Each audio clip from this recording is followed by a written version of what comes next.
संसदेच्या पावसाळी अधिवेशनापूर्वी कामकाजाचा अजेंडा निश्चित करण्यासाठी केंद्र सरकारनं येत्या 19 जुलैला बोलावली सर्वपक्षीय बैठक.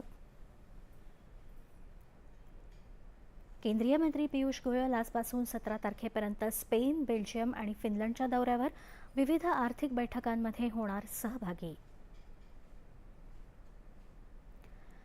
इथेनॉल मिश्रित पेट्रोलमुळे वाहनांच्या इंजिनचं नुकसान होतं या दाव्यांना कोणताही वैज्ञानिक आधार नसल्याचं केंद्र सरकारनं केलं स्पष्ट.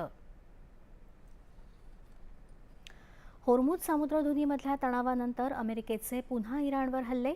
पश्चिम आशियातल्या संघर्षाच्या पार्श्वभूमीवर कच्च्या तेलाच्या किमतीत वाढ. मुख्यमंत्र्यांच्या हस्ते राज्यातील 9 महत्त्वपूर्ण पायाभूत सुविधांचं लोकार्पण.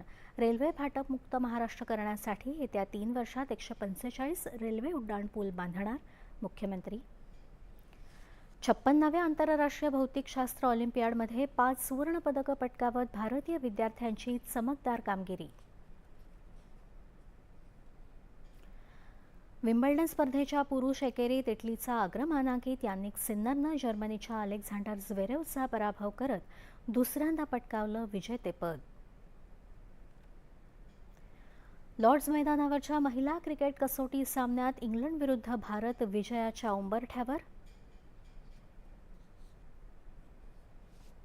आणि कतारचे माजी अमीर शेख हमद बिन खलिफा अल थानी यांच्या निधनाबद्दल आज भारतात राष्ट्रीय दुखवटा जाहीर. नमस्कार, 8:30च्या बातमी